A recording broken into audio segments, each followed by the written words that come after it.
Hello everyone! Welcome to Emit Kitchen! Magluto naman tayo ng cordon bleu. Pero, instead na ham, papalitan ko ng bacon and pork slice. Ito ang mga kakailanganin natin bago magsimula magluto.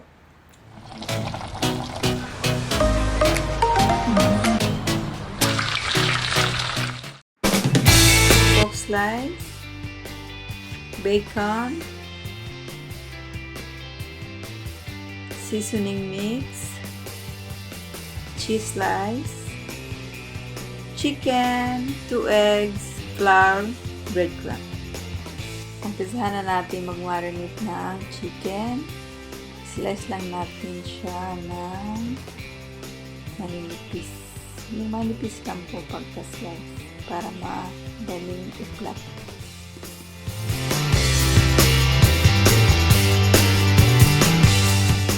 Lagay natin sa bowl yung 3 chicken breast. Okay.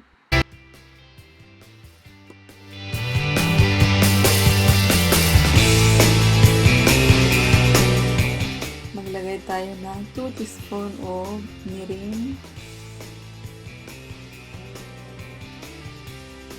At saka natin haluin ng halos. Massage lang po para mabisog yung mirin na nilagay ko. Takpan natin ng plastic at ilagay natin sa fridge ng mga 1 hour.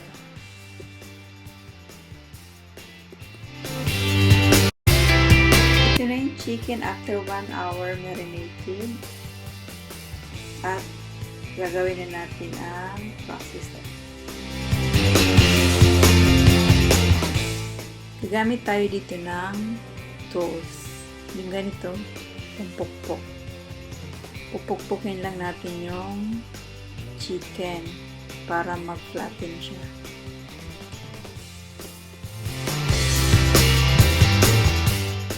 After natin hampasin, tanggalin natin sa plastic. At saka natin ilagay ang bacon. Lalagay din tayo na 2 slices of cheese.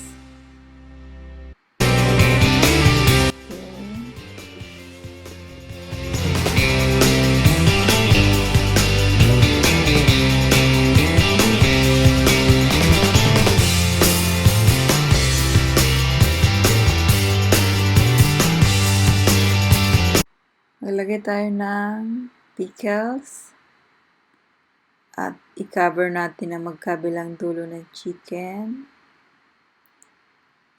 at i-roll up lang natin ng papunta sa akin. Kailangan mahigpit yung pagkakabalot natin sa plastic para tight siya. Tingnan nyo guys ito. Sobrang cute niya. Ulitin lang natin yung proseso. Chicken, pork slice. Lagay tayo ng damihan natin. Huwag naman masyado madami. Maglagay tayo ng 2 slices of cheese. Ganito lang siya.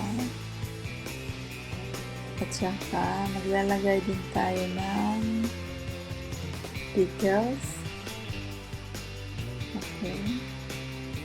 At ganito ulit, i-roll up lang natin ang kabilang dulo. Saka natin i-roll up ng chicken papunta sa iyo. Okay.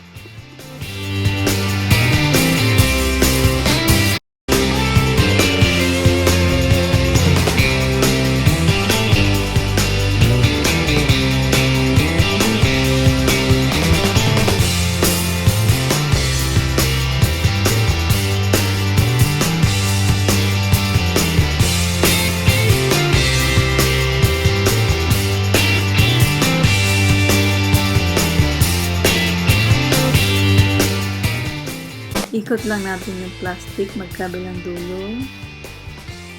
Ganito. Ganda-ganda niya. Gagawa tayo guys ng tatlo. Guys, simulan na natin magluto. Naganda na po ako dito ng fan with the oil. So, i-on natin yung kalan. At habang nag-aantay tayo na mainit yung mantika, mag-prepare na po tayo na chicken. Tanggalin natin ang plastic sa chicken. I-roll natin sa flour.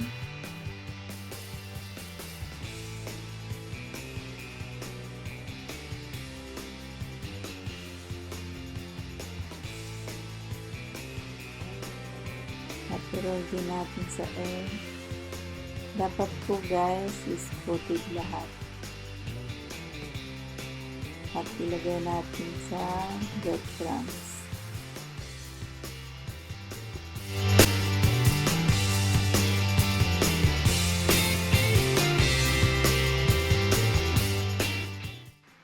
Fry na natin. Mainit na yung mantika. Pwede na natin ilagay ang chicken.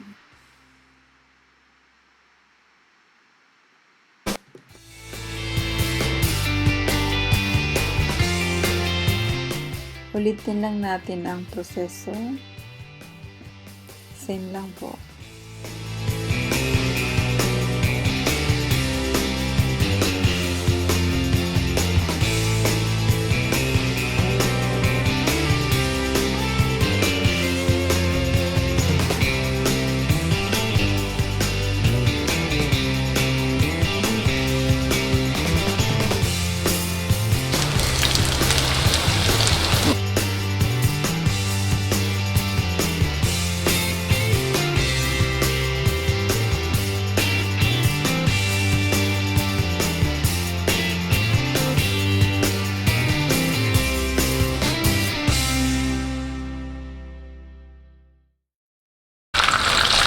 Baliktarin natin ulit.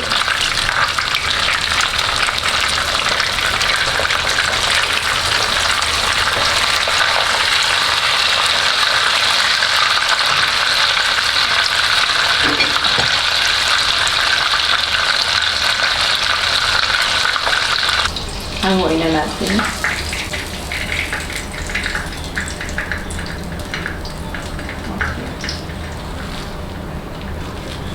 Okay na siya guys.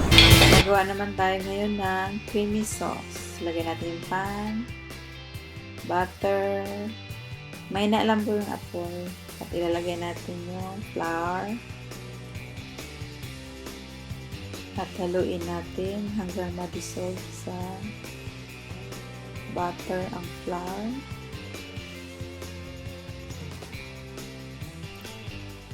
Okay.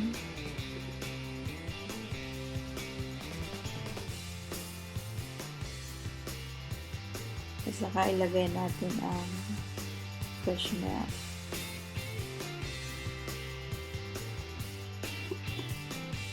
Bukod sa fresh milk guys, pwede naman kayong gumamit ng evap or heavy cream. Depende po sa inyo kung anong gusto. Haluin lang po natin ng maayos hanggang sa mag-thicken yung texture. Maglalagay din tayo ng konting cheese.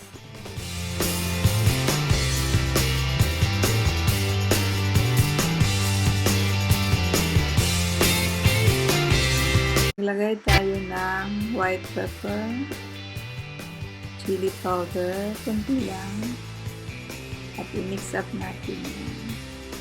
Okay, pag-mix na po, patayin na natin yung apoy, at saka ilagay natin sa saucer. Let's cut the chicken. Wow! Sobrang cheesy guys. Not bad. Kahit bacon ang nilagay ko.